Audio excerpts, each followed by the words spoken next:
I was thinking about something my boss said last week. He was frustrated because a female client was focused entirely on how he delivered the news and not the practical solution he offered. It just made me wonder, why do men and women approach emotions and problems so differently? That's a massive question, Leo. And it's not really about one being better than the other, but how our brains are literally wired differently and how society trains us. Right. I always go straight to the fix. If someone tells me they have a problem, my brain's first gear is solution. And my first gear is connection. When I share a problem, I'm not usually looking for a fix right away. I'm looking for validation. I want to know you understand how hard it is to have the problem. That makes sense. For me, if I just sit there and listen without offering a solution, I feel useless. It feels passive. And for me, when you jump straight to the fix, it feels like you're dismissing the emotion itself. It translates as, stop being emotional and just do this. That's never the intent. The intent is, I care about you, so let's make this pain stop by fixing the root cause. I know the intent is good, but that's the fundamental difference, isn't it? Men are socially trained to be providers and protectors. Emotions are messy and inefficient, so you learn to bypass them to get to the solution. And women are trained to be communicators, networkers, and caregivers, so the emotion is the point of the conversation. Exactly. Let's talk about the biology a little. Studies show that women, generally, have a larger hippocampus. That's involved in memory and emotional regulation, and the anterior cingulate cortex, which is linked to empathy and intuition. So biologically, women might be better equipped to process and articulate complex emotional states. That makes sense why my brain goes blank when I'm asked, how do you feel about that? Men, on the other hand, often show more activity in the parts of the brain related to action and spatial reasoning when under stress. When a woman is stressed, she often wants to talk. When a man is stressed, he often wants to retreat to his man cave or go do something physical. I definitely retreat. If I'm overwhelmed, I need quiet space. I need to take a physical distance from the problem before I can process it logically. And for women, that withdrawal feels like a massive emotional rejection. We see you pull away, and our immediate fear is he's distancing from the relationship, not he's distancing from the stress. That's a crucial misunderstanding right there. When I pull away, I'm trying to regulate my stress so I can come back and be a better partner. If I try to talk in the middle of the stress, I'll just snap. We need a universal translation guide.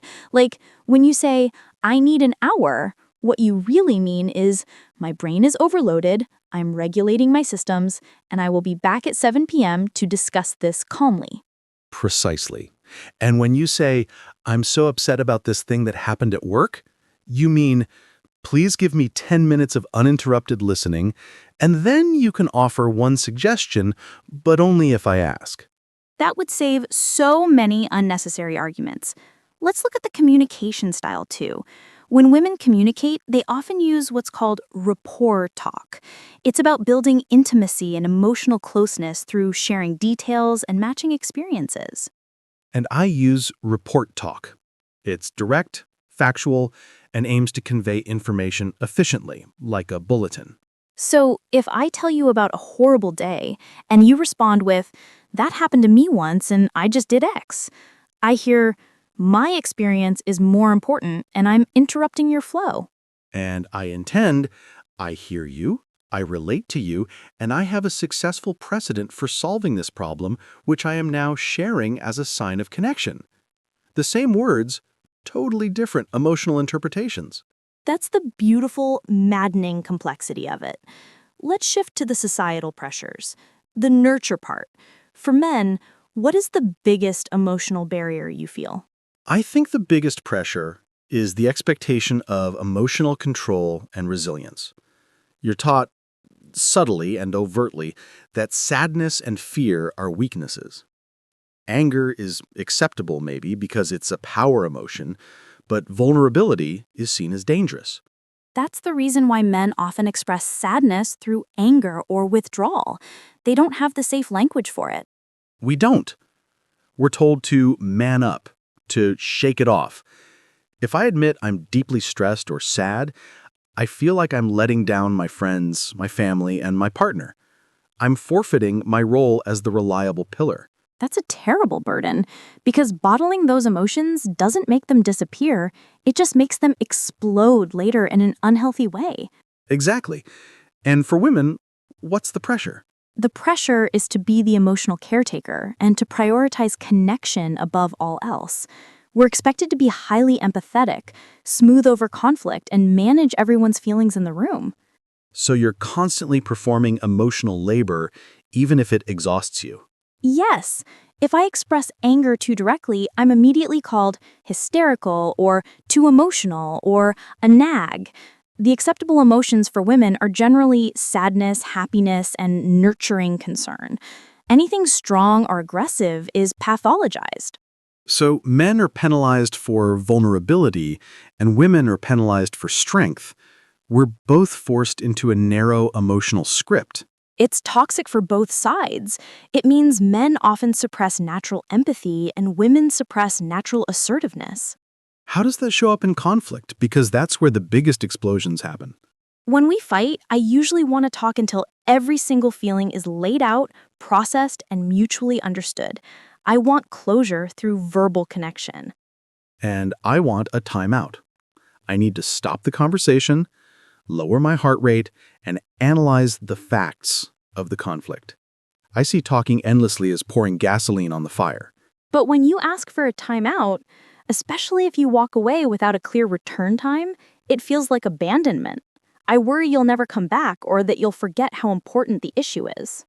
If I could give one piece of advice to women, it would be, when he asks for a timeout, grant it, but ask him to give you a specific time he will return. Even if it's 30 minutes, that commitment is crucial for your safety and trust. That's fair. And my advice to men would be, before you walk away, say one sentence that validates the relationship's stability. Like, I love you. This argument is too much right now. I'm coming back at 8 p.m. to fix this. That one sentence changes the withdrawal from abandonment to a boundary.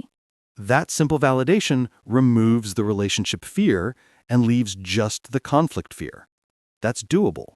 Let's talk about the biological difference in managing stress. When women are stressed, we often engage in what's called tend and befriend. We seek out social connection to lower cortisol and increase oxytocin. And men default to fight or flight. That translates to either anger, fight, or retreat. The biological need is different. That's why when I'm stressed, I call my girlfriend to talk for an hour. That act of tending to the relationship lowers my stress.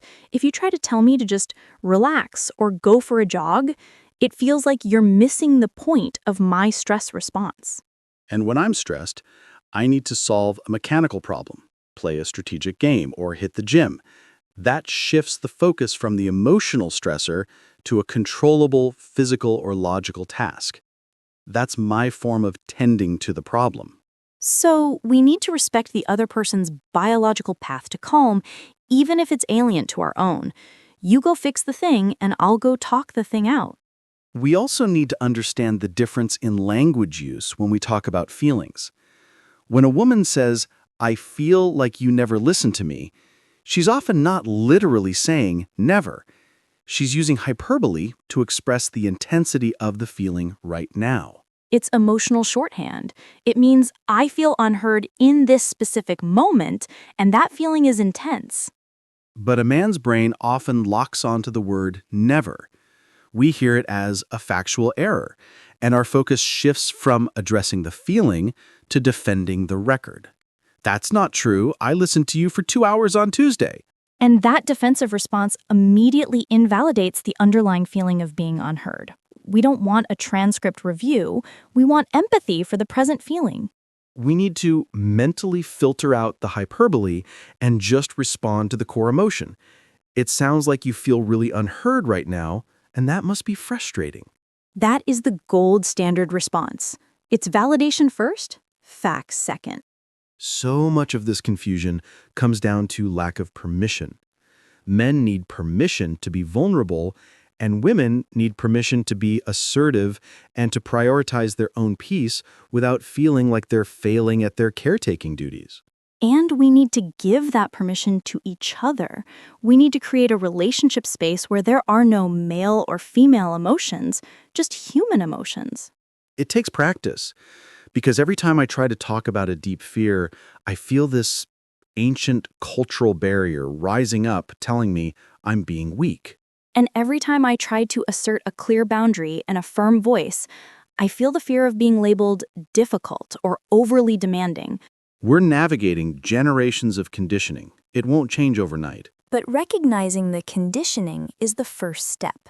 Understanding that your analytical withdrawal is a stress response and my need for intense verbal connection is a biosocial response. And that neither response is intended to harm the other person, but rather to protect ourselves. We need to stop taking the other person's process personally. Your need for quiet isn't a rejection of me, it's a need for self-regulation. And your need to talk isn't an attack on my problem-solving ability. It's a need for intimacy and connection. I think if we can internalize those two concepts, that process is not personal, we can navigate almost any emotional difference. It's about building a common language of intention. We have different operating systems, so we need a common interface. And we need to use the right tools for the job. You wouldn't use a hammer to cut paper. Don't use report talk when the situation requires rapport talk. And don't offer a spreadsheet solution when the person needs a shoulder. Exactly. It's about meeting the need where it is, not where your brain defaults. This makes me realize how often I try to dismiss my own feelings. I'll tell myself, you're stressed, but it's not a real problem, so stop thinking about it. And that just makes the feeling stronger. You have to acknowledge the feeling. I see you sadness. I see you stress, before you can release it. I think that's the final frontier of emotional intelligence for men. Permission to acknowledge the feeling without needing to immediately fix it or hide it. And for women, it's permission to be assertive and to prioritize our own peace without feeling like we're failing at our caretaking duties. So the goal isn't to think the same way, but to understand and respect the difference. To celebrate the difference. Our different approaches offer a full perspective on any issue, emotional processing and logical resolution. We complete the picture. I like that. We're a team with complementary skills, not opponents with competing needs. Precisely. We just have to remember to read the manual for each other first. I'm going to work on validating the emotion first. Wow. That sounds incredibly frustrating, Anya. And I'm going to work on giving you space when you ask for it, with a clear commitment. Okay, 7 p.m., no exceptions. That sounds like progress. It is a conscious, deliberate effort to bridge the emotional divide. Thank you for talking through this. It helps to map out the territory instead of just stumbling through it. Anytime, Leo. Communication is the only tool we have. We just have to keep sharpening it.